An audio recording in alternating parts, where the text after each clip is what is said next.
Bob Cleary, and welcome to Brazil TV Central. Tonight, our discussion will be climate change. Climate change has been affecting people all over the world, but tonight we want to focus on our country of Brazil. With us in the studio, we have Becky Climate Services, experts on climate change. Here next to me is Yifan Soon. Yifan, why don't you tell me about a vulnerability you see in Brazil regarding climate change? Of course. I'm going to talk about the first vulnerability I saw in Brazil. It's the changing pattern of rainfall. Rainfall patterns are changing dramatically during the past years. It's increasing by up to 30% in the south and the southeast of the country, while decreasing by up to 40% in the north and northeast. Areas where agriculture once thrived will not be able to continue succeed with the less or more rainfalls.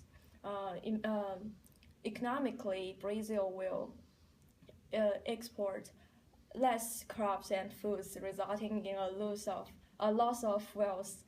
Socially, the standard of living in Brazil could also decrease as the food become more expensive, and the families that depends on agriculture, they have less income. That's the struggle. Yeah. Right, well, thank you, Yifan. Something that I've been made aware of in Brazil is soil erosion. This is a major problem for Brazil because it will affect our agriculture and all the farmers in Brazil. This could become a problem because soil erosion will take away soil nutrients that make it harder for farmers to grow crops. So we could be facing a lot of economical issues with trying to combat this and producing less crops, and it could also lead to hunger problems.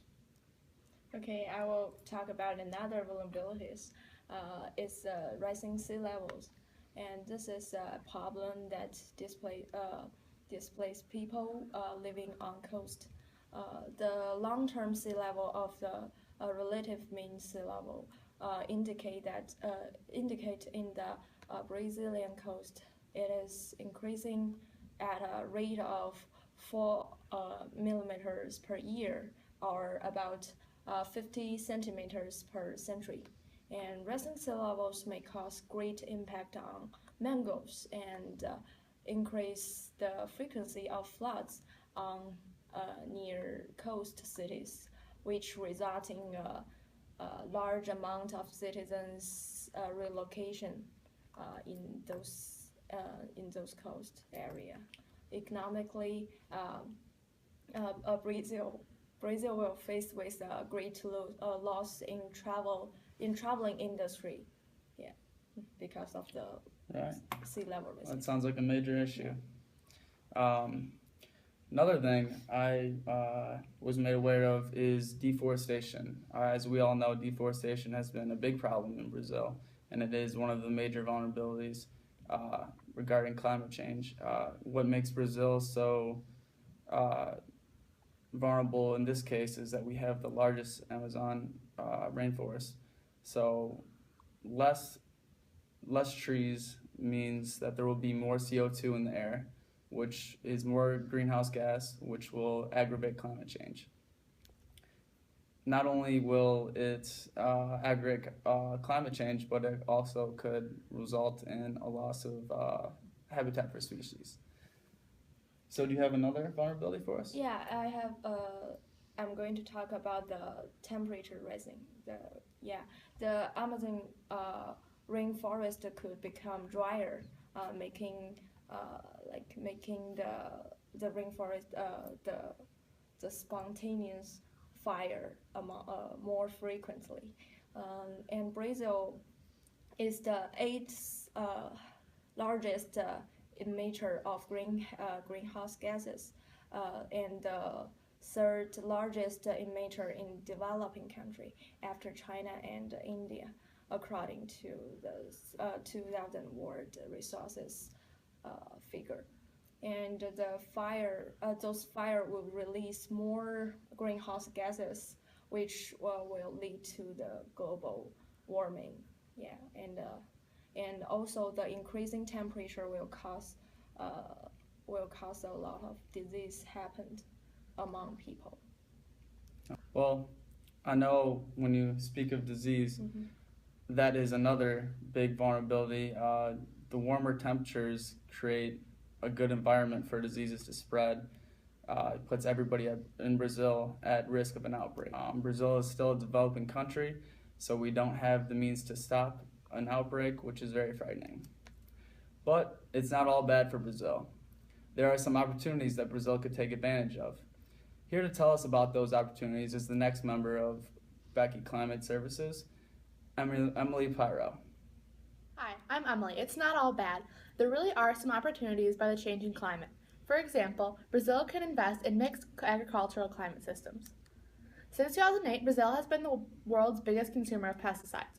Reducing the use of pesticides will force the majority of Brazilian farmers to invest in sustainable methods.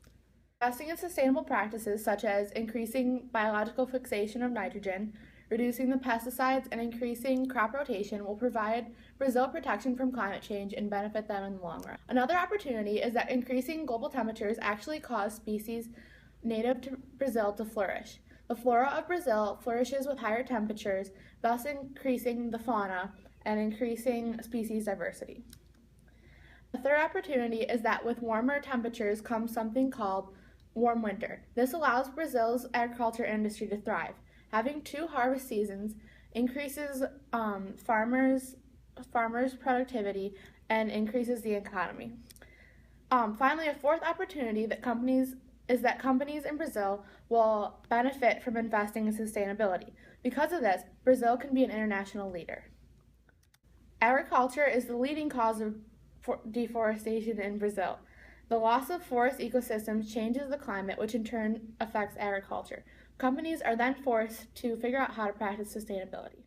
8 multinational companies have been working together under the Brazilian Business and Ecosystem Services Partnership. This is also known as PESE. They have researched how each company can better impact the environment. Large companies in Brazil are realizing that there's money in sustainability, and that's a good trend to start in the world. Thank you, Emily. Hopefully Brazil can take advantage of those opportunities in the future. Now, it's important for us to know how Brazil got into this current situation that they're in. To do this, we have to look at the history of Brazil. Very little is known about the inhabitants of Brazil before imperialism. The natives of Brazil were illiterate, so there was no recorded history before the Portuguese arrived in 1500. Until 1822, Portugal controlled Brazil as a colony.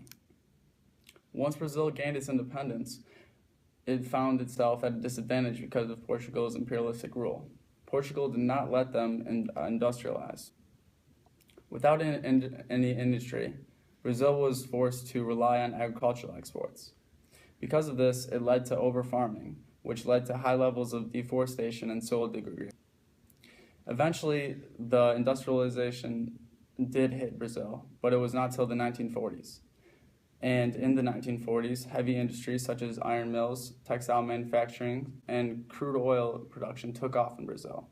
Brazil's economy flourished in this period. In the 30 years between 1950 and 1980, there was an astonishing spurt of growth, producing a 7% annual average increase in GDP. However, while the economy flourished, the environment began to suffer. Brazil's heavy industries led to deforestation and fossil fuel burning. More on fossil fuel burning is Kevin. Fossil fuel history. Overall, liquid fuel use accounts for 68.8%. Natural gas consumption has increased tenfold over the past 2 decades and now accounts for approximately 12%. For the industry, because of new resource, ethanol decreased usage. And for the emissions part, overall, CO2 emissions have grown rapidly since the early 1900s, except for a short lull during the early 1980s. Emissions have increased steadily since 1983 and now total 107 million metric tons of carbon in 2008. Brazil's 2008 per capita emission rate of 0.56 metric tons of carbon is well below the global average per capita rate of 1.3 metric tons of carbon. And for the deforestation part, since the 1940s, deforestation has been a problem in Brazil. Amazon deforestation rates escalated in the early 2000s, peaking at over 27,000 square kilometers in 2004. In the past 10 years, the government of Brazil has taken numerous steps to improve the management of the Amazon forest and reduce deforestation, including granting lands to indigenous peoples and implementing environmental regulations and licensing programs to manage agriculture, forestry, and infrastructure expansion, and instituting command and control programs. In 2012, Brazil announced a decline of 27% in the rate of deforestation in the region from August 2011 to July 2012, contributing to a 76.27% overall reduction compared to its 2004 baseline of 27,000 square kilometers of annual deforestation.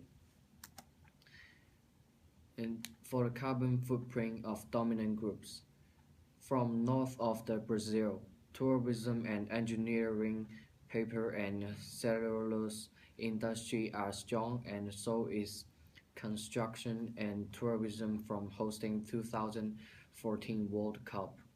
From the northeast, shopping malls, gas, petroleum significantly increased consuming level. Shopping malls have increased by 60%. Petroleum and natural gas industries benefit this region as well. And from the Central West, beyond agriculture, people in the agriculture and the biofuel industries are doing well in this region. They are producing a lot of biofuel for the recently high demand in flex cars.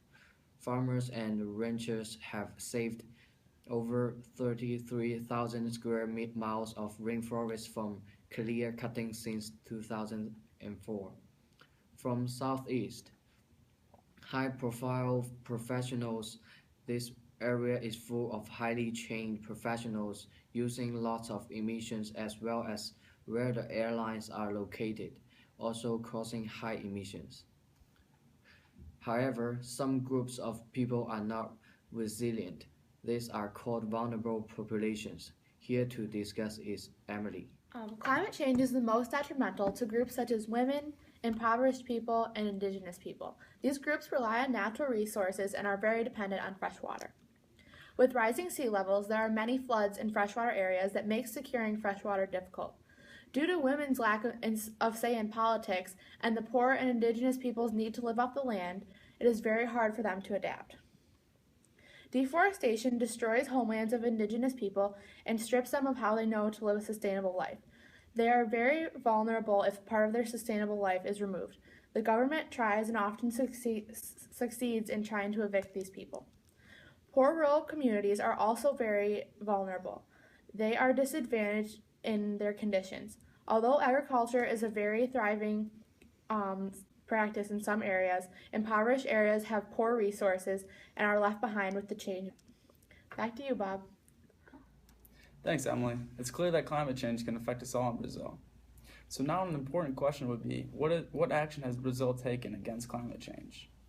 This question brings us to Brazil's involvement with the UNFCCC and the Kyoto Protocol. Brazil entered in the UNFCCC in the May of 1994 and ratified the Kyoto Protocol in 1997. Brazil has been a very active member and very progressive in the UNFCCC and Kyoto Protocol meetings. They are strong advocates of reducing emissions in order to combat climate change. Throughout the years, they have been concerned with the science of how exactly greenhouse gases can cause climate change, and they have conducted their own research on the topic. They've been leaders in advancing efforts to cut emissions. In addition, Brazil believes in the beneficiary pays principle. Brazil is also an advocate of developing a way to tax countries that do not keep their commitments. Brazil has engaged in the UNFCCC in significant instances that define Brazil's political platform. Let's go to Calvin and Chen now to hear more about those specific instances. Hi, I'm here with Chen to talk about major instances for Brazil. The first major instance is about Brazilian proposal. Brazil made a proposal in May 1997 to set differentiated emission reduction targets for parties according to the impact of their historic emissions on temperature rise. Brazil proposed distributing the majority of emission reduction targets among parties included in Annex 1. This is because countries in Annex 1 were the first ones to develop and industrialize. Therefore, their overall emissions over time and are the highest. In the second major instance, Brazil first to voluntarily submit key forest data to UNFCCC. Brazil has submitted a forest reference emissions level for the Amazon bomb to the UNFCCC for expert assessment. Brazil aims to calculate national level FR/ELS, focusing on the Cerrado savanna and land degradation in future submissions. In the third major instance, Brazil scored zero emissions at World Cup. The Brazilian government has been able to offset all the greenhouse gas emissions immediately arising from the 2014 FIFA World Cup using a successful offset mechanism under the world's existing climate change treaty, the Kyoto Protocol. Before the World Cup, the government asked companies holding certified emission reduction to donate them with a view to offsetting carbon emissions from the construction and the renovation of stadia, the consumption of fossil fuels in official and public transportation, and other sources. This way, Brazil was able to offset over 545,000 tons of CO2 equivalent. And Chen, what else major instance do you know?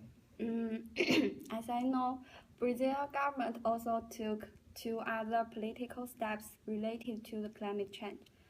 On December 1st, October 8th, the Brazil president presented the national plan on climate change. There are two big changes in reducing greenhouse gas emissions. One is emissions from land use, and the other is forestry use. The plan most focus on 7 areas: low carbon development, renewable electricity, biofuels, deforestation, forest cover, and vulnerability and adaptation, research and development. The other major instance we are talking about is decentralization and REDD plus in Brazil. Since the mid-2000s, scientists, activists, and policymakers have been pressing developing countries some fundings to reduce their emissions from deforestation, known as REDD plus. To get the fund, recently the Brazilian government took actions, recovered 1.4 million cubic meters of illegal wood in Amazon. The government took action and put 700 people that were responsible for the illegal wood in prison. This is all part of the Amazon Fund and the National Plan on Climate Change. Thanks, Calvin and Chen. And now to the most important part of tonight's show. Becky Climate Services, using their research and their expertise, has developed a recommendation for the government of Brazil regarding climate change. The recommendation focuses on limiting emissions, clean energy tax cuts, protection of the environment, and sharing technology. This is an exclusive on Brazil TV Central, and we're bringing it to you now with Yifan. Okay. First, I will talk about the limit emission and tax cuts. Brazil will follow the Brazilian proposal although Brazil is not held to any binding reduction of emissions, Brazil should still take it upon themselves to reduce their emissions as much as they can. The government should keep setting goals of how much reduction it can make every year. To do this, Brazil should cooperate with the major industries in its country to set a target that will reduce emissions, but will still allow for industry growth. To encourage the use of clean energy, Brazil should offer significant tax cuts to the companies that use clean energy. It will motivate companies to make the switch from fossil fuel to clean energy sources, which will reduce their own individual emissions. And the next things I'm going to talk about is the protection of existing resources and environment. What's the most important thing, important resource and environment in Brazil is Amazon rainforest. Brazil should continue to protect the Amazon rainforest from deforestation by enacting and enforcing strict laws against it.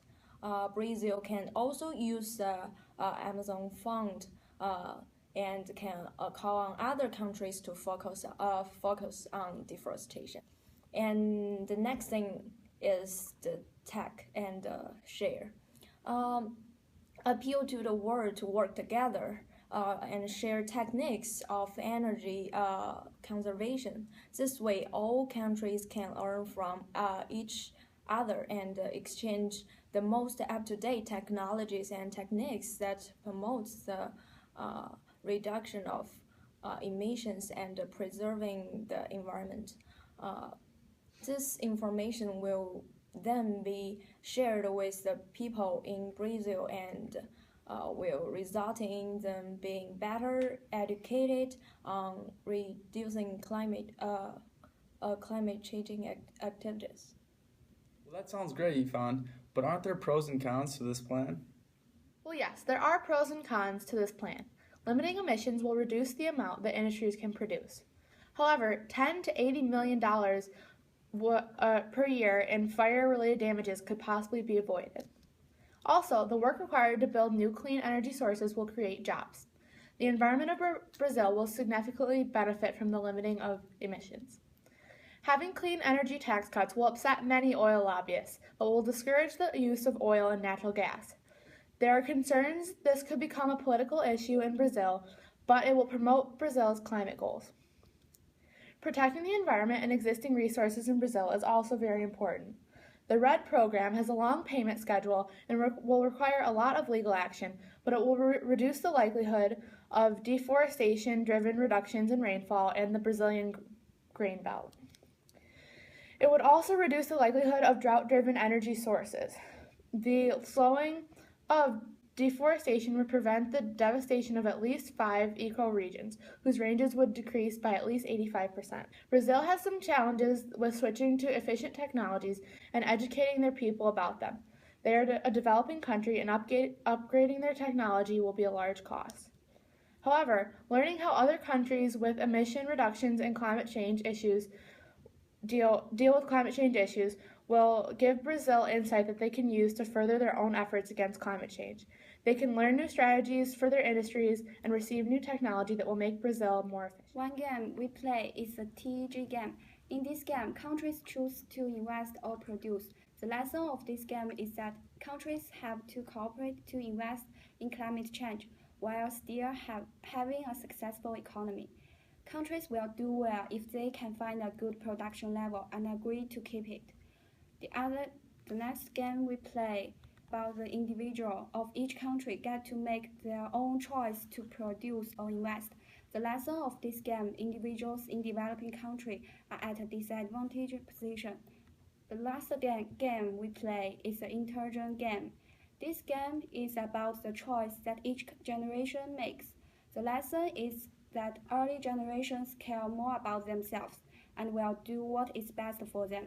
That hurts the future generations. I would also like to talk about the vulnerable groups affected by our recommendations. The first group are indigenous people and companies. Clean energy tax cuts would positively impact the economy by increasing clean energy companies' production, as well as create more jobs due to the increase in production. This can help the indigenous people as well as companies in Brazil. And the next group is children. Limiting emissions and protections of environment would impact the children in Brazil. Our recommendation can reduce climate change in Brazil and make the environment better. Therefore, children in Brazil can have a healthier life. And the last group is women. Women in rural areas in developing countries are highly dependent on local natural resources for their livelihood. Because of their responsibilities to secure water, food, and energy for cooking and heating, the effects of climate change makes it harder to secure their resources. Limiting emissions and protection of environment can decrease the climate problems and increase women's living quality. Thank you for that, Jen. And now for a concluding message from the Becky Climate Services team. Our team thinks that justice is very important to our recommendation. Our theory of justice is the act of doing what's best and fair for everyone and that everyone should be treated equally. Justice for the environment and people of the world. Cutting emissions and ending rapid deforestation is an act of justice that Brazil must do. Justice in this case is repairing the damage we have caused, so the people of the world do not have to suffer the negative consequence of the climate change. As for the justice in clean energy tax cut, giving tax cuts to companies who use clean energy will create motivations for clean energy use. And justice for developing countries. Brazil, along with other developing countries, cannot share the same blame that developed countries have for contributions to climate change. Because of this, it is fair and just that developed countries carry the majority of the responsibility towards cutting emissions. And also, on behalf of Becky Climate Services, we hope you learned some useful information about climate change in Brazil. We hope that Brazil follows our recommendation. Thank you for your time. Good night.